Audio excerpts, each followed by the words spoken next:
okay. So to me, recently, it kind of feels like tell me your opinion on this, because I feel like I go back and forth. Whether it feels like the tech guys sort of like captured Trump and this and that, and then it feels to me like Trump sort of put the tech guys in the back burner, and he was like, yeah, I'm not actually, you guys are actually not that important to me.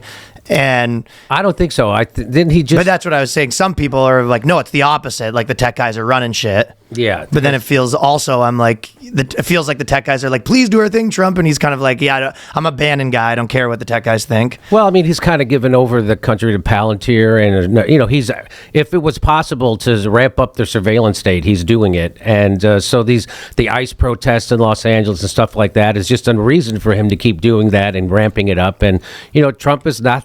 He's not the freedom fighter or the guy who's going to bring you safeguard liberties. He's not doing any of that. It was like it was kind of like a trendy thing to say at the time, maybe. Yeah, well, it's again, it's that I'm for speech I like. That's what Trump is all about. But there's the whole thing about, since the Patriot Act, the government has, and Edward Snowden taught us this, that the government's been collecting every text, every email, every Google search, every phone call you make. And so this idea that we live under our Constitution is bullshit. We don't live in a democracy. We live in an oligarchy. And that was proven by a Princeton study over 10 years now. And so that's why it's so funny when, you hear the Democrats were out, democracy's on the ballot. It's not. Just another puppet of the international globalist oligarchies on the ballot. That's all. And Trump is the same way. Yeah. I mean, when you see Trump pushing Benjamin Netanyahu's chair in for him, oh my God. Why don't you just get down and blow him? It's fucking unbelievable. And again, don't be Turn your phone up. It's not my phone. Oh, you know what? Maybe that's my phone. I'm sorry. I think it might be. Oh, I will say this though. You know how I was disappointed that I didn't get I didn't get hassled coming back into the country. The last time I was in Italy, and I gave a speech. I gave a speech at the UN Security Council, and was on the anniversary of the Nord Stream pipeline bombing, right? Which we did that, the United States, CIA. And so I made it. And so when on the plane ride home, I had my computer open, and all of a sudden it pops up. It says, your iCloud account is now controlled by MacBook the. And I was like, what does this even mean? My MacBook the. And so when I get off the plane, I call my tech guy. This tech guy used to work in the Hunter Biden's laptop guy. Yeah, no, he used to work at the military as a code breaker and stuff. And so I called him and I told him what happened, and he goes, "Well, that has two-step authentication, right?" I go, "Yeah." He goes, "Jimmy, even I couldn't do that." He goes, "This isn't a person." He said, "This is a state. This is a government." You think they were trying to Glenn Greenwald you? It was, for sure. Yeah. Of course they want to get something on you. Of course that's what they want. And so I send him my computer and I send him my phone, and he said, "Yeah, you got hacked with this thing called Pegasus, which was invented by the Mossad." And so you don't need to click on anything for them to get access. You don't need to open an email.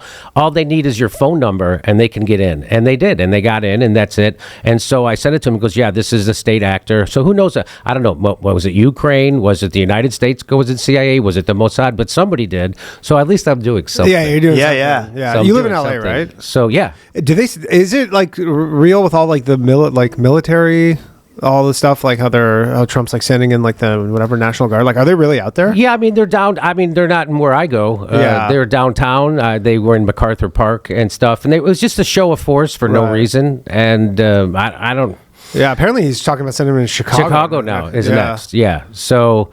I always thought, there's a thing called the Posse Comitatus Act, which means you can't use the military for policing? No, you're asking the wrong guy. Yeah. You're going to have to tell me about that. And so I don't but I guess there must be some kind of legal loophole that I guess if he declares an emergency. Well, that's what everything he does is he just, like, with all the tariffs and everything, he says this is a national emergency. And the moment you say there's a national emergency, the president has all these powers that he can just bypass Congress. Even Ron Paul is. So I didn't know, again, the tariff thing, like, I'm not an economist. I don't know. He's saying it's about bringing manufacturing, and his Treasury Secretary Besson is about bringing manufacturing back to America, and this is what's going to do it. And the middle class has been hollowed out. And I'm like, well, hey, at least there's a politician bringing this stuff up, and nobody else has a plan to bring manufacturing back to America. So I was like, well, I'll let it play out, see how it goes. And he did get a great deal with the European Union.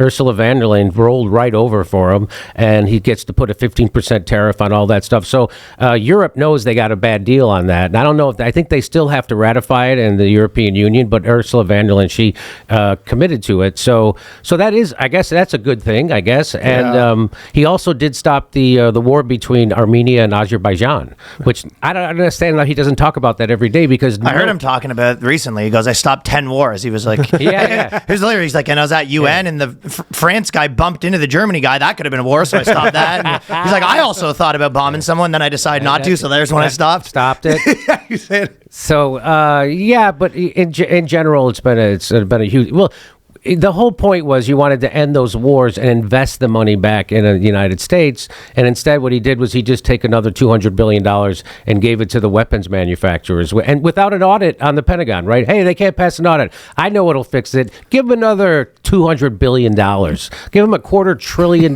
Let's see if that maybe they just need some money to do a good audit. Right. Yeah. And so... They ain't cheap. Again, I don't think there's any way we can vote our way out of this. You've heard that saying, no matter who you vote for, you get John McCain. Yeah. And that seems to be what's happened. And